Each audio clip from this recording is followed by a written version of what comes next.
Go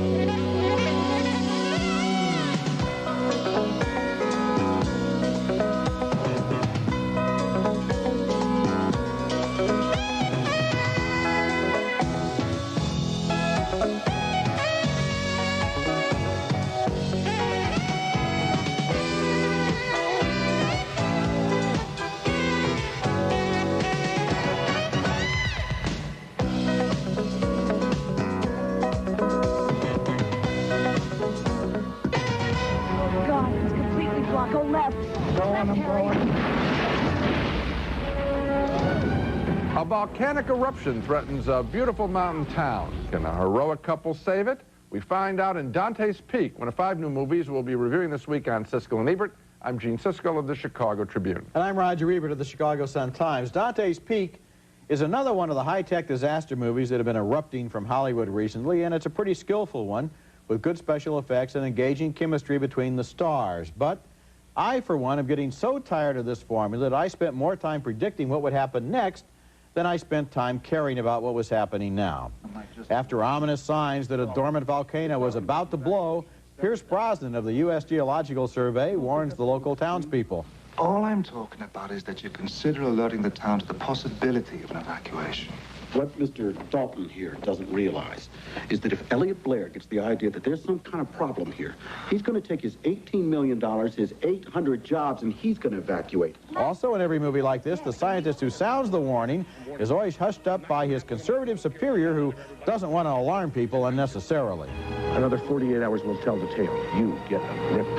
And, of course, there's always a romantic subplot, this time between Brosnan and Linda Hamilton as the village mayor.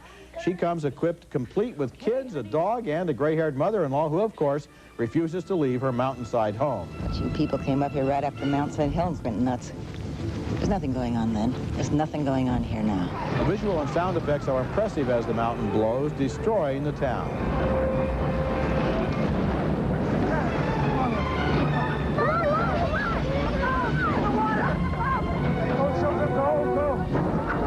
Dante's Peak follows the formula for disaster movies so faithfully that even the dog turns up right on cue. I was saying, about time for the dog. There he was.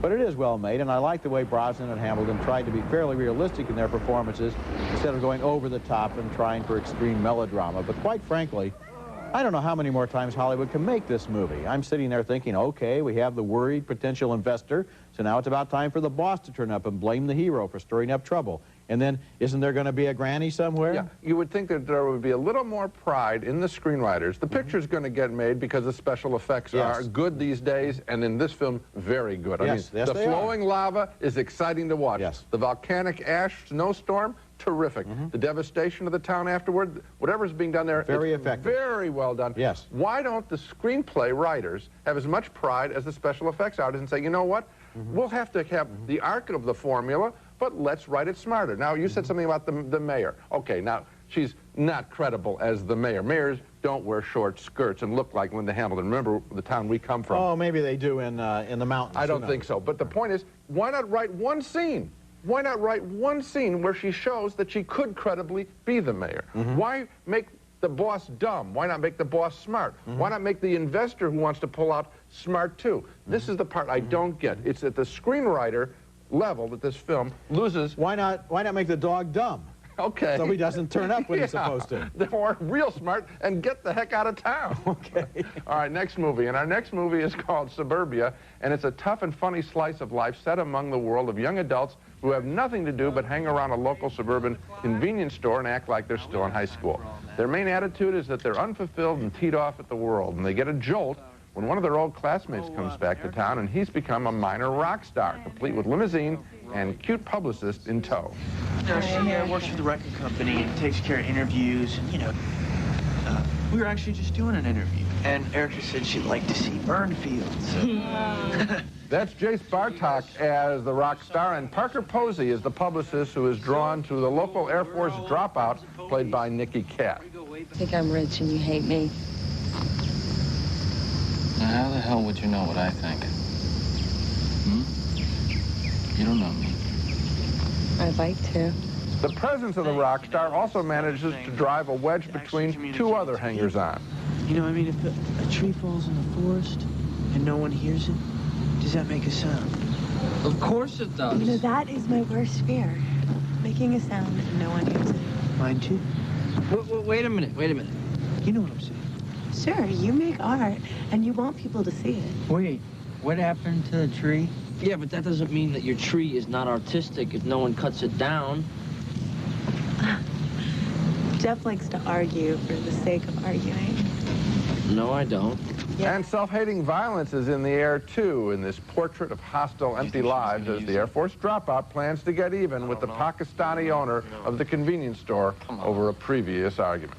You don't think that after they called the cops on me, her and Mohammed had a nice laugh? No. No?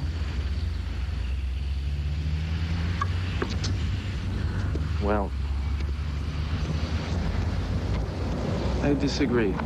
Suburbia was directed by Richard Linklater, who made Slacker, Dazed and Confused, and Before Sunrise, and he has a very good sense of his own generation, how and what they talk about. Certainly the subject matter of knocking the suburbs is not new, but the movie Suburbia works because of Linklater's direction and the script, the tough script by Eric Bogosian, so dead on that the film plays like an all-night howl of despair. I do recommend Suburbia. So do I, and I love Bogosian's script touches, such as the speeches the Pakistani store owner has, where he predicts what's going to happen to him in 2 years and what's going to happen to them in 2 years. That's a real powerful put-down. That's devastating. And the performances are all good. Most of the actors are fairly unfamiliar. Parker Posey is turning up a lot these days. In independent films. She's beginning to grow on me. I liked her in this film. But they work together so that even though we realize at some point this began in life as a stage play, nevertheless, it does seem like a real corner where these guys really do hang out. I want to comment on that.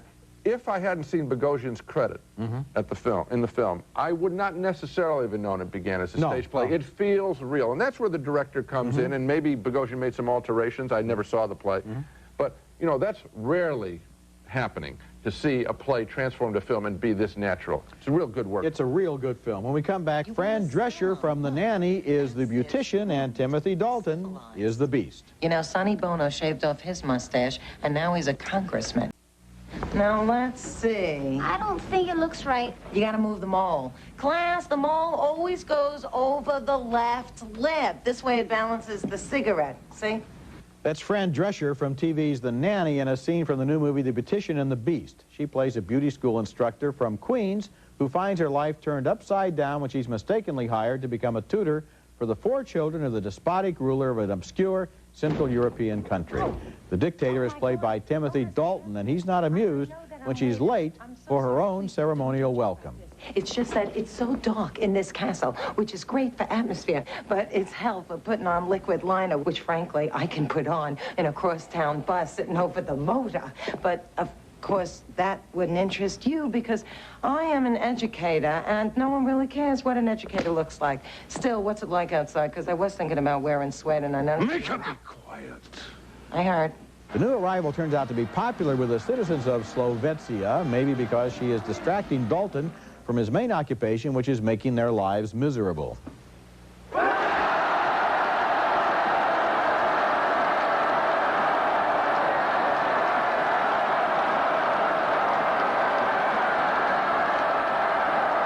always wanted to do that. The national budget hasn't been balanced in years, so she tells him she'll cut corners at a diplomatic reception. She starts in the kitchen. It's alive. Of course it's live. You want it fresh, no? Not that fresh. Oh. You want for party? Then you must show me how to prepare.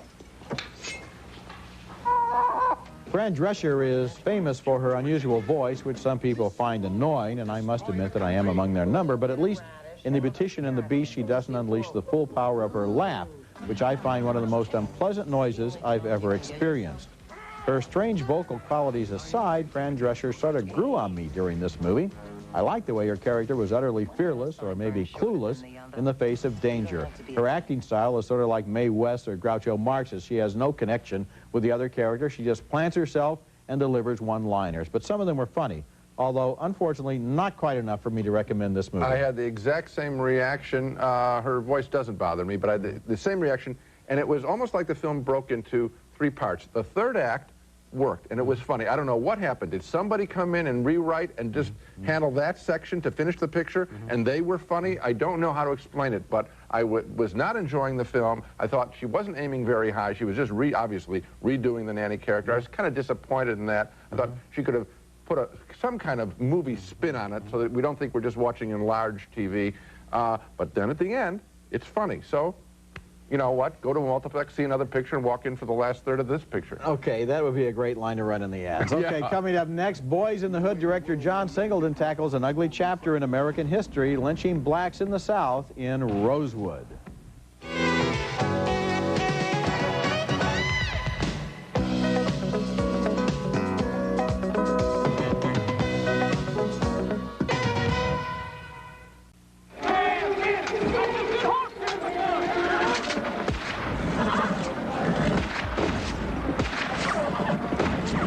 That's a scene from our next film, and it's a powerful piece of work. John Singleton's Rosewood, based on a scandalous true story of the lynching of property-owning blacks in Florida just after World War I. Ving Rhames, so powerful in Pulp Fiction, plays a war veteran who stumbles upon a black southern village that is an object of active hate by neighboring white bigots and Ku Klux Klansmen. The story of Rosewood gets rolling when a married white woman falsely claims that a mysterious black man attacked her. Actually, it was a white man, her lover. He was so big. He's so black, that boy. She said she was raped. Ving Rhames, the stranger on horseback, becomes almost a mythic presence in the town. Early on, he tries to buy land right across the street from the complex white shop owner in this virtual all-black community. But as trouble escalates, he reconsiders. He doesn't want to get lynched. The white merchant is played by John Voight. That's right. I got you figured, man. You're one of them loud boys. Big talk. Figure you can say anything to a white man as long as you start out saying, with all due respect. First sign of trouble, you're ducking your head running. Sheriff Michael Rooker has a warning for a community leader played by Don Cheadle from Devil in a Blue Dress. Won't you be a good boy and go visit some of your other relatives for a little while, huh? I am trying to help you here. They're all over there right now getting all full of liquor and making nooses. Rosewood stands out in its depiction of some of the most repellent scenes of mob violence, not glamorizing the Klan like the John Grisham movies, but presenting much of the brutal reality. I know y'all. I was midwife to more than half of you, and some of you younger. I done seen you come up from babies to now. Ain't nothing gonna come of this. It don't make sense. And let me re-emphasize, that's what I like most about Rosewood. It doesn't back away from violence or romanticize it. We see ugliness in close-up in this picture. Now, about 2 years ago, I asked Spike Lee to tell me what films about the black experience in America weren't being made by black filmmakers. He said films about slavery because it's too embarrassing for blacks to confront that reality.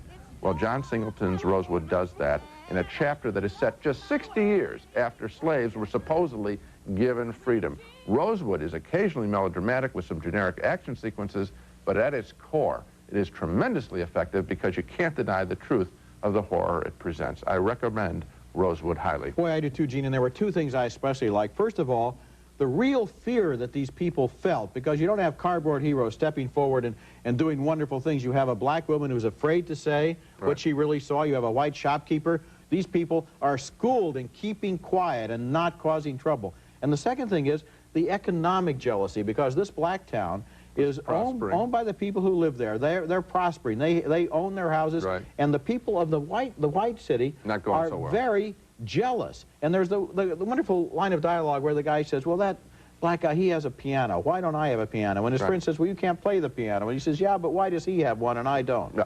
The other thing I want to talk about that it shows is how racism is taught. We have a motif that runs throughout this picture is the ugliest guy in town, the biggest hater in town, teaching his son. And we see him. Now, this is how you learn how to make a noose. See, it's very specific. Look down into this grave and see these dead bodies. And see that these are animals, not human beings. In other words, there's the time taken in this story to show literally how racism is passed along. That relationship between the father and the son has a very interesting payoff at the end of the movie. Yes, this is a really terrific film. And the screenplay, again, I keep mentioning writers on this week, the screenplay of this picture is what, again, is distinguished, because these are scenes that had to be created. Okay, that's going to be opening around the country in 2 weeks. Okay, Rosewood. When we come back, a love story about the creator of Conan the Barbarian.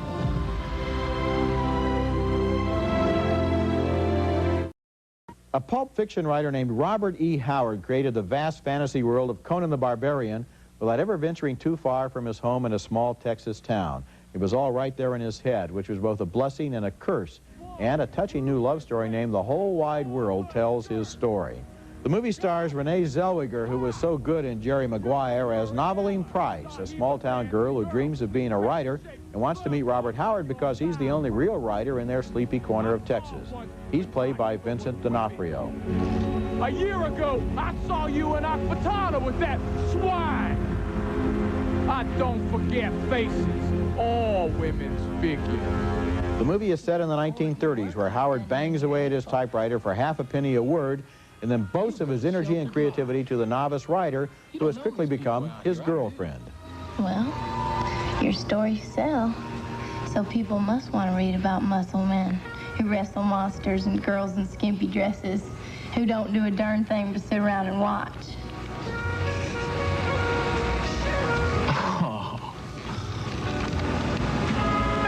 You stick with me, girl. I'll teach you about writing. And man. But Bob Howard is a very strange man, fixated on his mother and unable to deal as well with flesh and blood girls as Conan the Barbarian does with fictional ones. Eventually, Noveline's patience runs out. Bob Howard, if you do not take some initiative, you are going to end up a miserable old man, sitting at home with no friends and no life. The Whole Wide World is based on a memoir written decades later by that young woman who wanted to set the record straight. There was a big resurgence of interest in Robert E. Howard in the 1970s after Arnold Schwarzenegger made the 2 Conan the Barbarian movies, but Howard was generally described as loony and a loner. Well, he was a little loony and he was a little bit of a loner, according to the memoir and the movie, but he was also a dreamer and a romantic. The movie is bittersweet and charming, and it grew on me. I liked it. It didn't grow on me, Roger. I felt I was watching 2 halves of a story jammed together and not integrated well enough. The sweet romance, which is lovely, and the teaching of writing techniques is a wonderful thing. It's the kind of thing I always want to see in pictures. Let them do something, not just love each other and that be the whole thing. And then the dark side of Robert Howard, which is fascinating, but almost pops in there out of the blue for me, and I just Well, it popped in out of the blue for Noveline, too. That's the whole point of the story. She meets this guy and finds out that he has a dark side and a secret life that she can't deal with, and yet at the same time she has nothing but warm memories of the relationship they had. I think that duality is what the movie is about. Of course it's what it's about. Maybe I'm asking this picture to be longer in a strange way, because I think if they dealt more with his dark side, didn't you feel it was an abrupt conclusion to the film? It does come up Well, quickly. of course, his life had an abrupt conclusion, I know. too. Okay. Coming up next, our video pick of the week, a movie I just feel tested successfully, I might add, with a classroom full of 5th graders. Thumbs up or thumbs down? Let's see it. Siskel and Ebert's Video Pick of the Week is brought to you by Raisinets. At the movies or anytime, Raisinets. My video pick this week is Fly Away Home, Carol Ballard's family drama about a young New Zealand girl whose divorced mother dies in a car wreck, and then she's sent to her father's home in Canada, where she finds in wildlife a way to heal and learn some self-reliance. Jeff Daniels, in a beautiful performance, plays the father. Anna Paquin, an Oscar winner for her role in The Piano, has the role of a daughter who plays mother to a flock of baby geese. You've got to feed them every 2 hours. Okay. And they need a lot of attention. A problem arises when the girl realizes she's going to have to teach the goslings how to fly south for the winter. To do this, she has to fly a small airplane to force the young geese to follow her. Great photography here by master cinematographer Caleb Deschanel.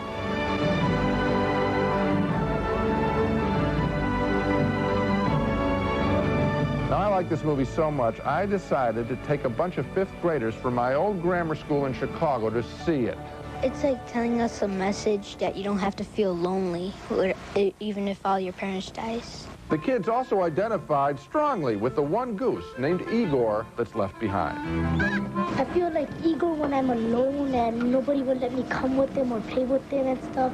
Fly Away Home, my video pick of the week. Now let's recap the movies we reviewed on this show. 2 thumbs down for the volcano adventure Dante's Peak. Only the special effects work really well. 2 thumbs up for Richard Linklater's Put Down a Suburbia, fine dialogue writing by Eric Bogosian. 2 thumbs down for The Beautician and the Beast, with Fran Drescher doing a big screen version of her TV role as the nanny. 2 thumbs up for Rosewood, John Singleton's hard look at a Southern lynch mob after World War I. Credit a fine screenplay by Gregory Poirier. And finally, a split vote on The Whole Wide World with Renee Zellweger. For me, the story broke apart in 2. Roger felt the connection. So the 2 pictures we like are Rosewood, opening in 2 weeks, and Suburbia from Richard Linklater. That's right, and that's it for this week. Next week, we'll be back with reviews of more new movies, including Absolute Power, starring Clint Eastwood and Gene Hackman, and the story of a thief who learns a deadly White House secret, and Fools Rush In, a romantic comedy starring Matthew Perry from Friends. That's next week, and until then, the balcony is closed.